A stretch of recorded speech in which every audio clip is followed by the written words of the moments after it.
Hello, ಎಲ್ರಿಗೂ ನಮಸ್ಕಾರ. ನಾನಿವತ್ತು ನಿಮಗೆ ಪನ್ನೀರಲ್ಲಿ ಮಾಡೋ ಒಂದು ಗ್ರೇವಿನ ಹೇಳಿಕೊಡ್ತೆ. ಫಸ್ಟಿಗೆ ಮಸಾಲೆನ ಪ್ರಿಪೇರ್ ಮಾಡುವ. ಅದಕ್ಕೆ ಬೆಳ್ಳುಳ್ಳಿ, ಶುಂಠಿ, ಚಕ್ಕೆ, ಲವಂಗ, ಒಂದು ಟೊಮೆಟೊ, ಒಂದು ಈರುಳ್ಳಿ. ಆಮೇಲೆ ಒಂದು ಪಾತ್ರೆನ ಬಿಸಿಗಿಡಿ. ಅದಕ್ಕೆ ಸ್ವಲ್ಪ ಸನ್ಫ್ಲವರ್ ಆಯಿಲ್ನ ಹಾಕಿ. ನೀವು ಯಾವುದು ಎಣ್ಣೆನ ಯೂಸ್ ಮಾಡ್ತೀರಿ ಆ ಎಣ್ಣೆನ ಹಾಕಿ.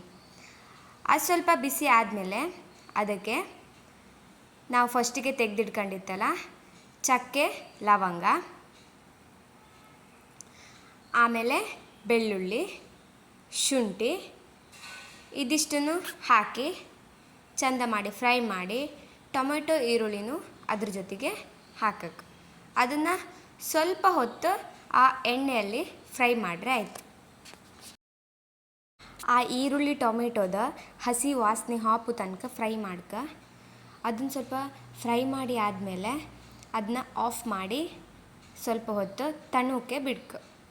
ಅದು ಸ್ವಲ್ಪ ತಣ್ಣದಾದಮೇಲೆ ಒಂದು ಮಿಕ್ಸಿ ಜಾರಿಗೆ ನಾವೀಗ ಅದಿಷ್ಟನ್ನು ಫ್ರೈ ಮಾಡಿತ್ತಲ್ಲ ಅದಿಷ್ಟನ್ನು ಹಾಕಿ ಗ್ರೈಂಡ್ ಮಾಡಿ ಆ ಮಸಾಲೆನ ಸೈಡಲ್ಲಿ ಇಟ್ಕೊಂಡ್ರೆ ಆಯಿತು.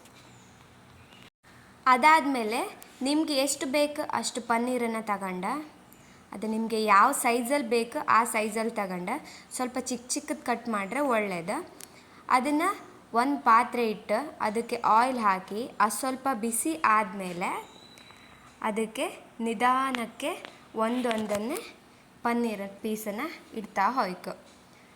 ಪನ್ನೀರ್ ಪೀಸ್ ಇಟ್ಟಾದಮೇಲೆ ಅದು ಎರಡೂ ಸೈಡ್ ಚಂದ ರೋಸ್ಟ್ ಆಯ್ತು. ಎರಡೂ ಸೈಡ್ ಚಂದ ರೋಸ್ಟ್ ಆದಮೇಲೆ ಆ ಪನ್ನೀರನ್ನು ಕೂಡ ಒಂದು ಸೈಡಲ್ಲಿ ಎತ್ತಿಡ್ಕಣಿ. ಈಗ ನಾವು ಫಸ್ಟಿಗೆ ಒಂದು ಮಸಾಲ ಪ್ರಿಪೇರ್ ಮಾಡೋಕ್ಕೆ ಪಾತ್ರೆ ಇಟ್ಟಿದ್ದಿತ್ತಲ್ಲ ಅದೇ ಪಾತ್ರಕ್ಕೆ ಒಂದು ಸ್ವಲ್ಪ ಆಯಿಲ್ ಹಾಕಿ ಅದಕ್ಕೆ 1 ಅಥವಾ 1.5 ಈರುಳ್ಳಿನ ಕಟ್ ಮಾಡಿ ಹಾಕಿ. ಅದಕ್ಕೆ ಸ್ವಲ್ಪ ಜೀರಿಗೆ, ಆಮೇಲೆ ಹಸಿ ಪಲಾವ್ ಎಲೆ ಬರುತ್ತಲ್ಲ ಆ ಪಲಾವ್ ಎಲೆನ ಅದಕ್ಕೆ ಹಾಕಕ್ಕೆ. ಇದು ಹಾಗೆ ಈರುಳ್ಳಿ ವಾಸನೆ ಎಲ್ಲ ಹಾಪು ತನಕ ಚೆಂದ ಮಾಡಿ ಮಿಕ್ಸ್ ಮಾಡ್ಕ. ಇದಕ್ಕೆ ಹಸಿರು ಬಟಾಣಿ ಕಾಳಿರುತ್ತಲ್ಲ ಅದನ್ನು ಕೂಡ ಹಾಕಕ್ಕೆ. ಅದು ಸ್ವಲ್ಪ ಫ್ರೈ ಆದಮೇಲೆ ನಾವು ಫಸ್ಟಿಗೆ ಕಡ್ದಿಟ್ಕೊಂಡಿತ್ತಲ್ಲ ಆ ಮಸಾಲೆನ ಅದ್ರ ಜೊತೆಗೆ ಹಾಕಕ್ಕೆ. ಮಸಾಲೆನ ಹಾಕಿ ಆದಮೇಲೆ ನಿಮಗೆ ಎಷ್ಟು ಬೇಕಷ್ಟು ನೀರು ಹಾಯ್ಕಣಿ. ಹಾಗೆ ರುಚಿಗೆ ತಕ್ಕಷ್ಟು ಉಪ್ಪನ್ನು ಕೂಡ ಹಾಕಿ.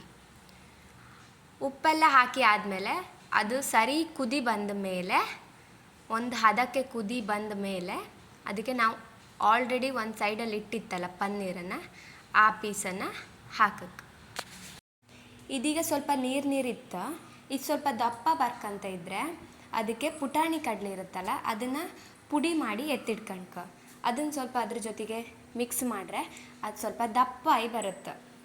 ಟೇಸ್ಟು ಕೂಡ ಒಳ್ಳೆ ಇರುತ್ತೆ. ಲಾಸ್ಟಿಗೆ ಕೊತ್ತಂಬರಿ ಸೊಪ್ಪನ್ನು ಹಾಕಿ ಮಿಕ್ಸ್ ಮಾಡಿದ್ರೆ ಪನ್ನೀರ್ ಗ್ರೇವಿ ರೆಡಿ ಆಯ್ತು. ಈ ಗ್ರೇವಿ ನಿಮ್ಗೆ ಇಷ್ಟ ಆದರೆ ಒಂದು ಸಲ ಟ್ರೈ ಮಾಡಿ. ಹಾಗೆ ಲೈಕ್ ಮಾಡಿ, ಶೇರ್ ಮಾಡಿ, ಕಮೆಂಟ್